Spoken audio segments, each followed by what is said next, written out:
మహాగణుడును రక్షకుడైన యేసుక్రీస్తు శక్తిగల నామంలో మా వీక్షకులందరికీ శుభములు తెలియజేస్తున్నాం. నేటి పాఠంలో మన ధ్యాన భాగంగా మనము లూకా సువార్త 3వ అధ్యాయాన్ని ధ్యానించుకోబోతున్నాం. ఇందులో సమకాలీన రాజకీయ పరిస్థితులను ఒక చరిత్రకారుడుగా లూకా వ్రాస్తున్నట్టుగా చూస్తాం. యోహాను దేవుని వాక్యాన్ని ప్రకటించడం మొదలుపెట్టాడు. క్రీస్తు రాకడను, ఆయన చేయబోయే సంస్కరణలకు నాంది పలుకుతున్నాడు. యోహాను ఏలియాను తలపించే వ్యక్తిగా అతని వ్యక్తిత్వం మనకు ఇక్కడ కనిపిస్తుంది.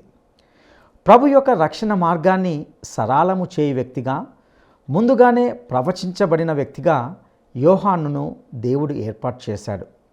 యోహాను యొక్క సందేశంలో ముఖ్యమైన మాటలు మారు మనసు, బాప్టిస్మము. ఫలించని ప్రతి చెట్టు నరికివేయబడుతుంది, అగ్నిలో వేయబడుతుంది. మన ఫలములే మన నాణ్యతను తెలియజేస్తాయి. ఇదే యోహాను యొక్క సందేశం. యోహాను లాంటి వ్యక్తి యేసును గూర్చి ఇచ్చే సాక్ష్యం ఎంతో అమోఘమైనదిగా ఇందులో చూస్తాం. యేసు అగ్నితో బాప్టిస్మం ఇస్తాడని తెలియజేస్తున్నాడు. యేసు బాప్టిస్మమును పొందినప్పుడు సంభవించిన అద్భుతమైన సంఘటనను గురించి ఇందులో గమనిస్తాం. యేసు ఎందుకు బాప్టిస్మము తీసుకొనవలసి వచ్చిందో కూడా ఇందులో తెలుసుకుంటాం. యేసు దావీదు కుమారుడంటకు లూకా ఇక్కడ వంశ వృక్ష క్రమాన్ని ఇందులో వివరిస్తున్నట్లుగా చూడగలం.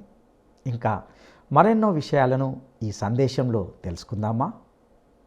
ప్రియ శ్రోతలు, మీ బైబిళ్లు తెరవండి. ఈ రోజున మనం లూకా సువార్త 3వ అధ్యాయం అధ్యయనం చేయబోతున్నాము. మొదటి వచనం నుండి.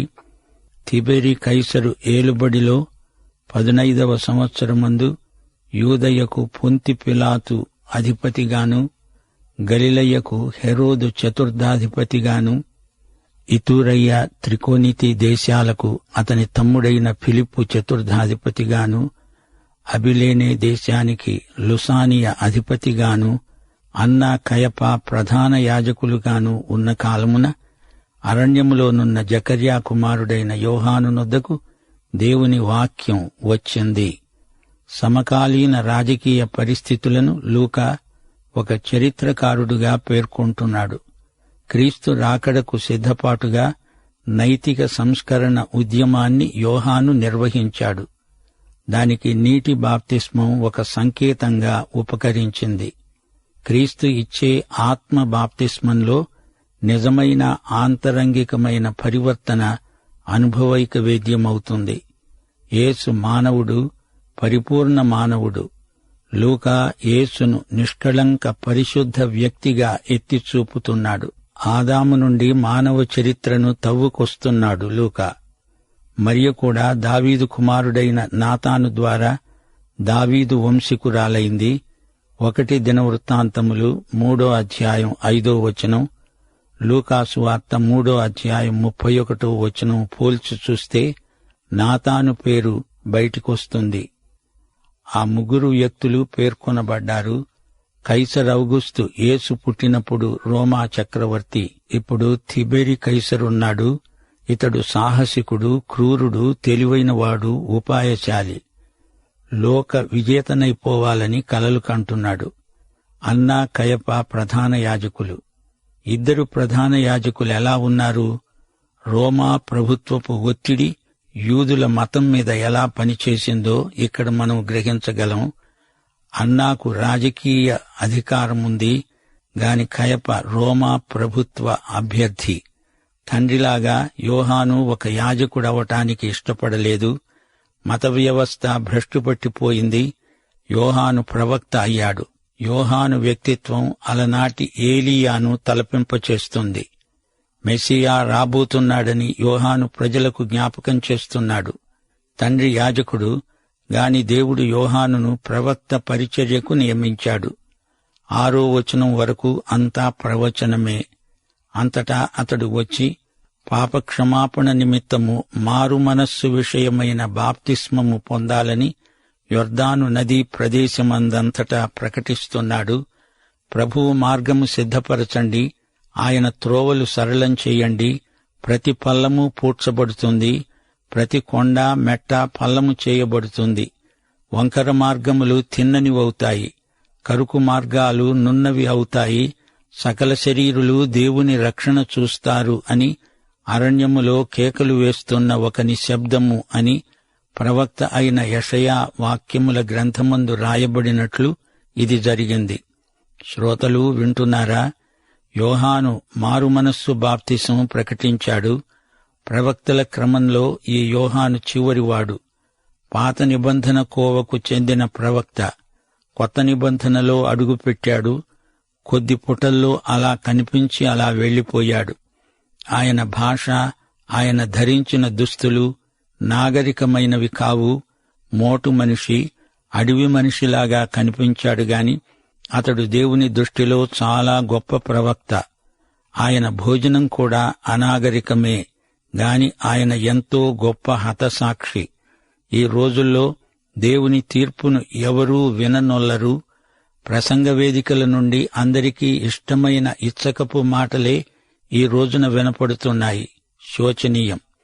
బాప్తిస్మకుడైన యోహానులాగా ఎవడైనా సంఘ కాపరి మాట్లాడితే మరో ఆదివారానికి అతడక్కడ ఉండడు. శ్రోతలు వింటున్నారా? దేవుడు ఈ సందేశాన్ని ప్రకటించడానికి నాటి గొప్ప మతనాయకులలో ఎవరినీ వాడుకోలేదు. బాప్తిస్మకుడైన యోహానును దేవుడు వాడుకున్నాడు. ప్రవక్తలలో చిట్టచివరివాడు ఈ యోహాను. యెషయా ప్రవచనాలలో యోహాను పరిచర్య పేర్కొనబడింది. బాప్తిస్మకుడైన యోహాను ప్రవచనములలోని మహాప్రవక్త, నైతిక విప్లవ ప్రయోక్త. లూకాసు వార్త 3వ అధ్యాయం 7 నుండి 19వ వచనం వరకు యోహాను సేవ ఇక్కడ వివరించబడింది. యోహాను తన చేత బాప్తిస్మము పొందవచ్చిన జనసమూహములను చూచి అన్నాడు, సర్పసంతానమా, రాబోయే ఉగ్రతను తప్పించుకోవడానికి మీకు బుద్ధి చెప్పిన వాడెవడు? మారు మనసుకు తగిన ఫలాలు ఫలించండి. అబ్రహాము మాకు తండ్రి అని మీలో మీరు అనుకొన మొదలు పెట్టవద్దు.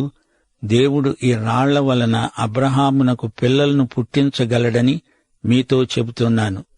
ఇప్పుడే గొడ్డలి చెట్ల వేరున ఉంచబడి ఉన్నది గనుక మంచి ఫలము ఫలించని ప్రతి చెట్టు నరకబడి అగ్నిలో వేయబడుతుంది.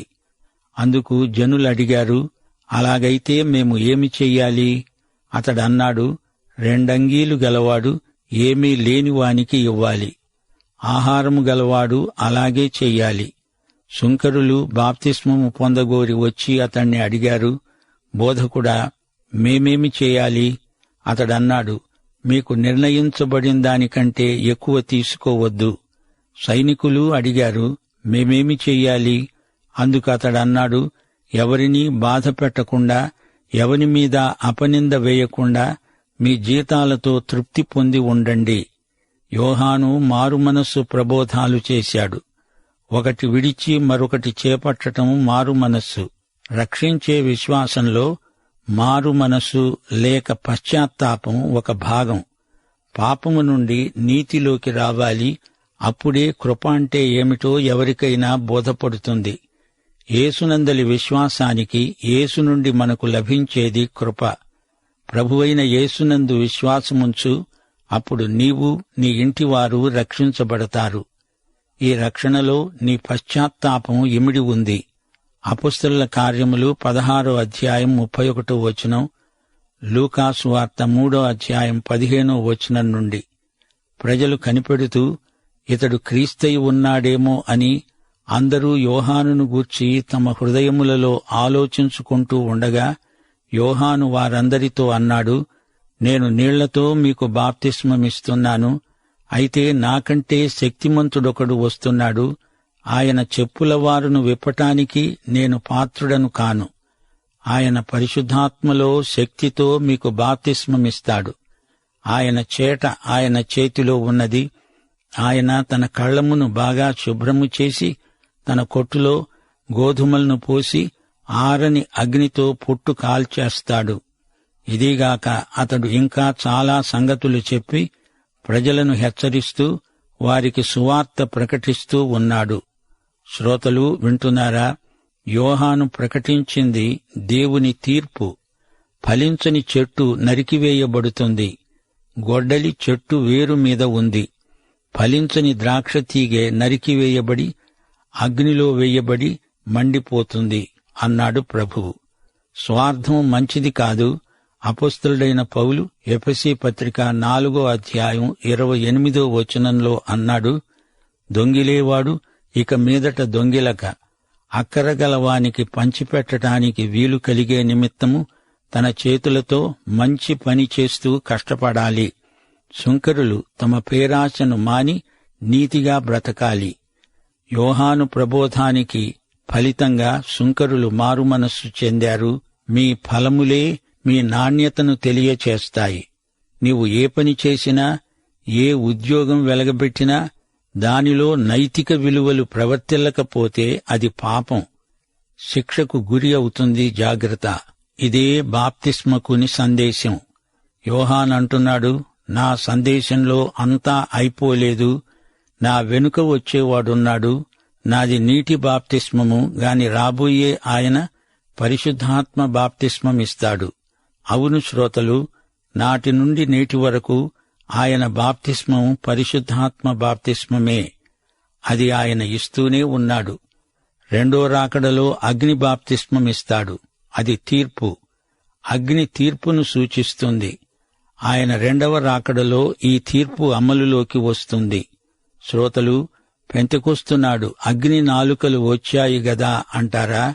అది అగ్ని నాలుకల వంటిది కాని అగ్ని కాదు. అగ్ని బాప్తిస్మం యేసు రెండో రాకడలోనే. అగ్నిజ్వాలల వంటి నాలుకలు పెంతెకొస్తు నాటి సన్నివేశం తెలిసిందా? 19-20 చతుర్థాధిపతి అయిన హెరోదు చేసిన సకల దుష్కార్యముల నిమిత్తము, అతని సోదరుని భార్య అయిన హెరోదియ నిమిత్తము యోహాను అతన్ని గద్దించినందుకు అది వరకు తాను చేసినవన్నీ చాలవన్నట్లు అతడు యోహానును చెరసాలలో వేయించాడు. శ్రోతలు, యోహాను సేవ ఎంత గొప్పదో చూచారా? ప్రజలు మారుమనస్సుకు తగ్గ ఫలం ఫలించాలి, లేకపోతే తీర్పు తప్పదు. ఎంత ధైర్యం! యోహాను చెరసాల నిర్బంధంలో ఉన్నాడు. లూకాసు వార్త 3:21-22 ఒక సత్యం ఉంది. ఇదొక మర్మం. దేవుని కుమారుడు బాప్తిస్మము పొందగా పరిశుద్ధాత్మ ఆయన మీదికి పావురము వలె దిగిరాగా తండ్రి పరలోకము నుండి ఆమోదవాక్కు పలికాడు. దీనికి అర్థమేమిటి? మన రక్షణలో పరిశుద్ధ త్రిత్వం ప్రమేయం ఉన్నది. తండ్రి కుమార పరిశుద్ధాత్మలు యేసు బాప్తిస్మమప్పుడు ఏకీభవించారు. ప్రజలందరూ బాప్తిస్మము పొందినప్పుడు యేసు కూడా బాప్తిస్మము పొంది ప్రార్థన చేస్తూ ఉండగా ఆకాశము తెరువబడి పరిశుద్ధాత్మ శరీరాకారముతో పావురము వలె ఆయన మీదికి దిగివచ్చాడు. అప్పుడొక శబ్దము ఆకాశము నుండి వచ్చింది. ఎఫెసీ పత్రిక 1:1-14 వరకు త్రిత్వం కనపడతారు. చూస్తారా? తండ్రి అయిన దేవుడు, ప్రభువైన యేసుక్రీస్తు, పరిశుద్ధాత్మ చేత మీరు ముద్రించబడ్డారు. దేవుని మహిమకు కీర్తి కలగడానికి ఆయన సంపాదించుకున్న ప్రజలకు విమోచనము కలిగే నిమిత్తము పరిశుద్ధాత్మ మన స్వాస్థ్యమునకు సంచకరువు అనగా బయాన. దేవుడు క్రీస్తునందు పరలోక విషయంలో ఆత్మ సంబంధమైన ప్రతి ఆశీర్వాదము మనకనుగ్రహించాడు. ఆయన కృపామహిమకు కీర్తి. యేసుక్రీస్తు ద్వారా మనం దేవుని కుమారులమయ్యాము. దేవుని కృపామహదైశ్వర్యము. ఇది సత్యవాక్యం, రక్షణ సువార్త. లూకాసువార్త 3:23-38 వరకు చరిత్ర. ఇదంతా మరియ వంశావళి క్రమం, పెద్ద జాబితా. యేసు బోధించ మొదలుపెట్టినప్పుడు ఆయన దాదాపు 30 ఏండ్ల ఈడుగలవాడు. ఆయన యోసేపు కుమారుడని ఎంచబడ్డాడు. ఇది యోసేపు వంశక్రమం కాదు, మరియది.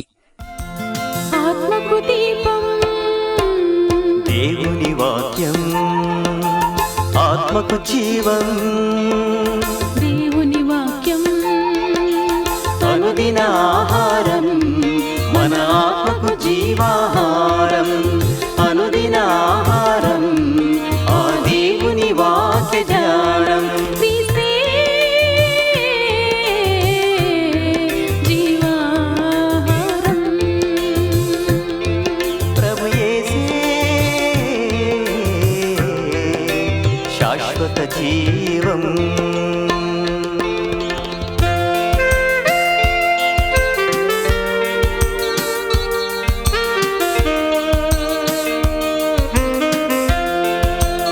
ఆత్మకు దీపం దేవుని వాక్యం ఆత్మకు జీవం. దేవుని వాక్యం అనుదిన ఆహారం, ఆ దేవుని వాక్య జ్ఞానం. యోసేపు వంశావళి మత్తయి సువార్తలో ఉంది. యోసేపు వంశక్రమం అబ్రహాముతో మొదలై దావీదు ద్వారా అతని కుమారుడైన సొలొమోను ద్వారా వచ్చింది. చట్టరీత్యా సింహాసనానికి హక్కుభుక్తములు యోసేపు ద్వారా వచ్చాయి అని మనం గ్రహించాలి. అయితే లూకా దావీదు నుండి ఇంకా వెనక్కు ఆదాము దాకా వెళ్ళాడు. లూకా మరియ వృత్తాంతం రాస్తున్నాడు. ఇది మరియ వంశక్రమం. మరియ రక్తనాళాలలో దావీదు రక్తం ఉంది. ఆమె ద్వారా దావీదు సింహాసనానికి హక్కు సంక్రమిస్తుంది. యేసుకు సింహాసనమునకు అధికారపూర్వకమైన హక్కున్నది. మరియలో దావీదు రక్తం ఉంది. దావీదు కుమారుడు నాతాను ద్వారా మరియ దావీదు వంశానికి చెందినదైంది. యేసుక్రీస్తు దావీదు కుమారుడు. లూకా సువార్త ప్రకారం క్రీస్తు మనుష్య కుమారుడు. ఆయన లోకరక్షకుడు. ఆయన వంశావళి అబ్రహాము నుండి ఇంకా వెనక్కు ఆదాము దాకా వెళ్లిపోతుంది. ఆదాము దేవుని మొదటి కుమారుడు, అనగా సృజించబడిన కుమారుడు. పాపం చేసి ఆదాము ఆ స్థితి నుండి అధోగతికి పడిపోయాడు. యేసుక్రీస్తు కడపటి ఆదాము. ఆయన దేవుని కుమారుడు. ఆయన సృష్టికర్తే, సృజించబడినవాడు కాడు. యేసు వచ్చి ఆదాము పోగొట్టుకున్న స్థితికి మానవతను తేవడానికి చేయవలసిందంతా చేశాడు. మానవుడు ప్రభు అయిన యేసుక్రీస్తునందు విశ్వాసముంచి దేవుని కుమారుడు కాగలడు. మరియ తండ్రి హేలి. శరీరరీతిగా యోసేపు యేసు తండ్రి కాడు, కాని సామాన్యంగా అలా వ్యవహరించారు. ఈ పేర్లు వింటారా? వీటి ధ్వని కూడా ఎంతో శ్రావ్యమనిపిస్తుంది. యోసేపుతో మొదలై వెనక్కు వెడతాము.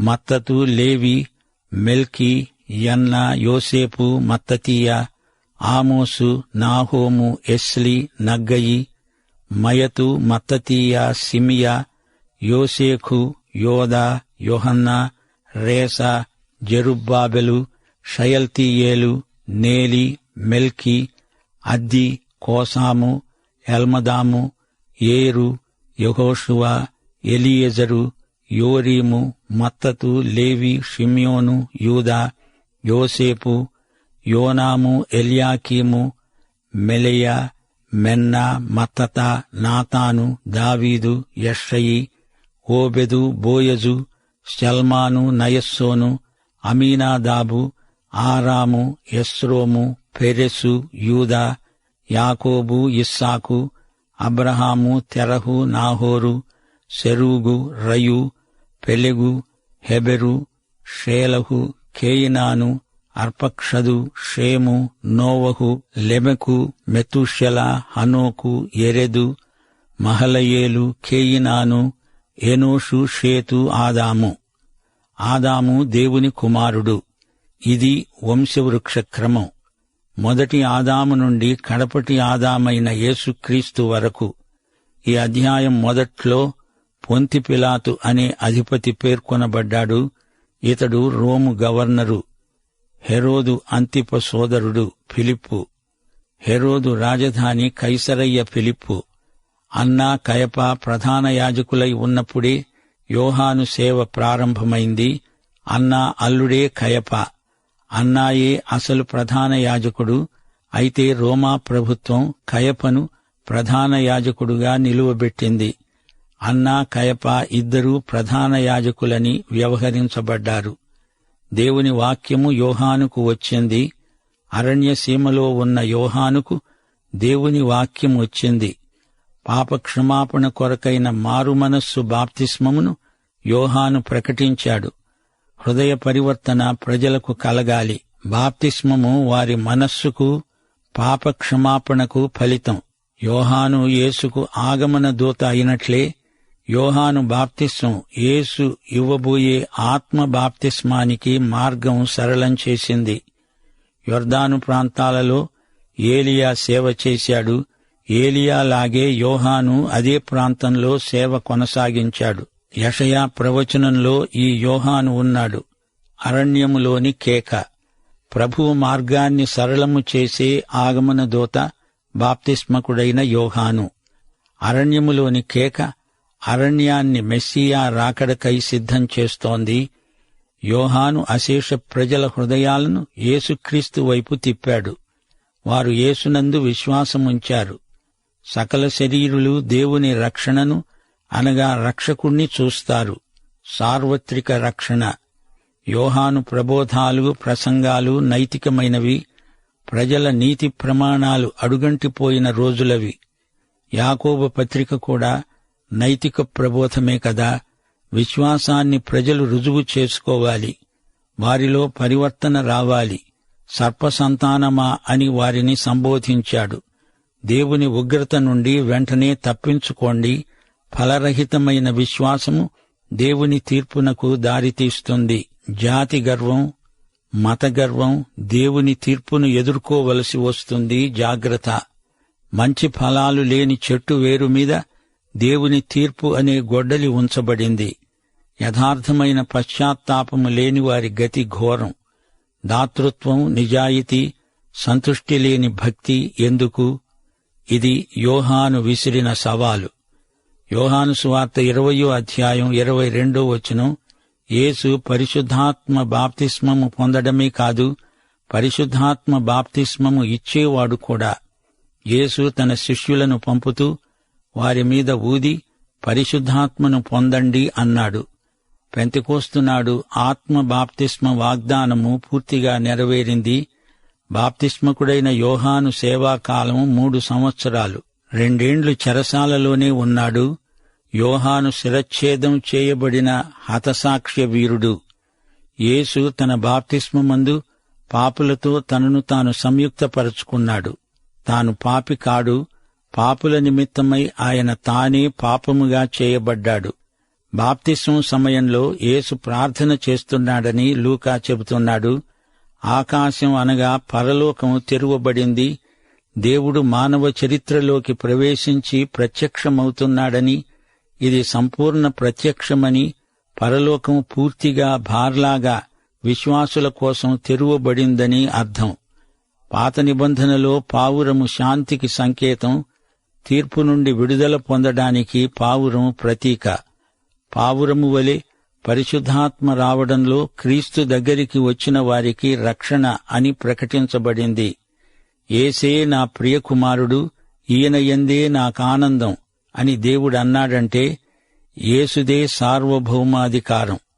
బాప్తిస్మం కాగానే యేసు వంశవృక్షం పేర్కొనబడింది. యేసు సేవ ప్రారంభించినప్పుడు 30 ఏండ్లవాడు. ఆదికాండం 41వ అధ్యాయం 46వ వచనం, యోసేపు ఈజిప్టు రాజైన ఫరో ఎదుట నిలిచినప్పుడు 30 సంవత్సరాల వాడు. ఆదాము నుండి యేసు వరకు మొత్తం 76 పేర్లు. దేవుడి నుండి మొదలుపెట్టి దేవుణ్ణి కూడా లెక్కిస్తే మొత్తం 77 పేర్లవుతాయి. అయితే దేవుణ్ణి లెక్కించలేదు. ఆయనను ఎవరు ఏ పేరుతో లెక్కించగలరు? మత్తయి సువార్తలో, లూకా సువార్తలో వంశవృక్షంలో ఈ 2 షయల్తీయేలు, జెరుబ్బాబెలు వద్ద కలుసుకొని మళ్లీ వేరవుతాయి. తిరిగి యోసేపు, యేసు వద్ద కలుసుకుంటాయి. లూకా ఈ వంశావళిని అబ్రహాము వరకు, అక్కడి నుండి వెనక్కు ఆదాము వరకు, ఆదాము నుండి దేవుని వరకు తీసుకువెడతాడు. రక్షకుడు సార్వత్రిక సార్వజనీన రక్షకుడని, ఆయన రక్షణ ప్రసాదించాడని ఇందులోని విశేషం. యూదులను అన్యులను రక్షించినవాడు యేసు. ఆయన అందరికీ ప్రభువు. అన్యజనులకు ఆయన వెలుగైతే ఇశ్రాయేలుకు మహిమ. యేసు యొక్క అసలైన సిసలైన మానవత ఈ వంశవృక్షంలో కనబడుతోంది. చూచారుగదా. మనుష్యులందరిలో మహామనుష్యుడు యేసుక్రీస్తే. ఆయన లీలామానుష విగ్రహుడు కాడు, వాస్తవ మానవుడు, వాస్తవ దేవుడు. ఆయన ఈ 2 ఒకే సమయంలో అయి ఉన్నాడు. మనుష్యులను రక్షించిన దేవనరుడు, మానవతా ప్రతినిధి, దేవుని ప్రతినిధి, యూద జాతి వ్యవస్థాపకుడు అబ్రహాము. మానవజాతి సృష్టికర్త దేవుడు. ఆ దేవుని అద్వితీయ కుమారుడు యేసు, అవతరించిన దేవుడు. జాతీయమైన అడ్డుగోడను యేసు పడగొట్టాడు. యూదేతరులను క్రీస్తునందు సమైక్యపరచినవాడు ప్రియతమ యేసుక్రీస్తు. యేసు వంశావళి మానవ వంశావళి. దేవునికి స్తోత్రం. మత్తయి సువార్తలో యోసేపు పితరుల జాబితా, లూకా సువార్తలో మరియ పూర్వీకుల జాబితా. ఈ రెండూ సరైనవే. యోసేపు మరియా ఇద్దరూ దావీదు వంశీకులే. మత్తయి రాజవంశాన్ని పరిచయం చేస్తే లూకా యాజక వంశాన్ని పరిచయం చేశాడు. యేసు మనకు రాజు, ప్రధాన యాజకుడు. ప్రియ శ్రోతలు, లూకా సువార్త 3వ అధ్యాయం మరోసారి చదువుకోండి. యేసు ఆగమన దూతను కలుసుకోండి. మారు మనసు సందేశం వినండి. ఆ మాటకొస్తే యేసు రెండో రాకడకు మనమంతా ఆగమన దూతలమే. అవును అని చెప్పండి. పాఠం ఇంతటితో సమాప్తం.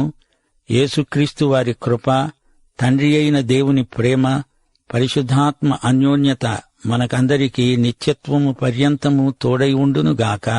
ఆమేన్. ప్రియులారా, ఇంతవరకు విన్న సందేశం ద్వారా మనము యోహాను దేవుని వాక్యాన్ని ప్రకటించడం మొదలుపెట్టడాన్ని గమనించాం.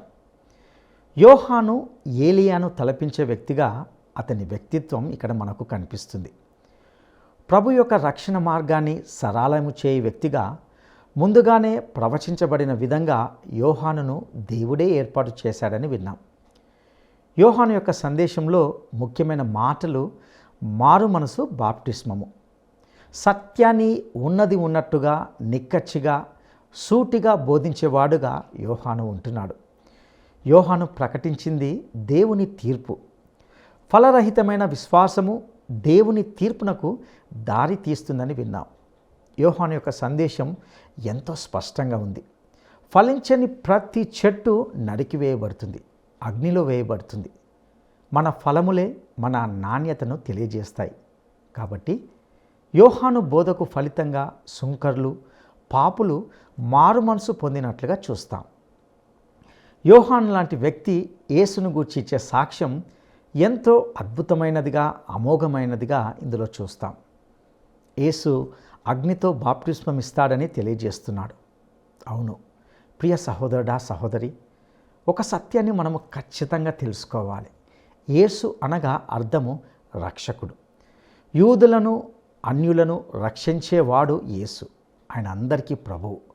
రక్షించే విశ్వాసంలో మారు మనసు లేదా పశ్చాత్తాపం ఒక భాగం. యేసునందు విశ్వసించినప్పుడు మనకు యేసు ద్వారా లభించేదే కృప. మారు మనసు పొంది యేసును అంగీకరించి ఆయన రాకడ కొరకు ఎదురు చూచే ఆగమన దూతలుగా ఉండాలని ప్రభు వాక్యం ఈ అధ్యాయం ద్వారా మనకు బోధిస్తుందని తెలుసుకున్నాం. అటు కృప దేవుడు మనకు దయచేయునుగాక. దైవాశీస్సులు.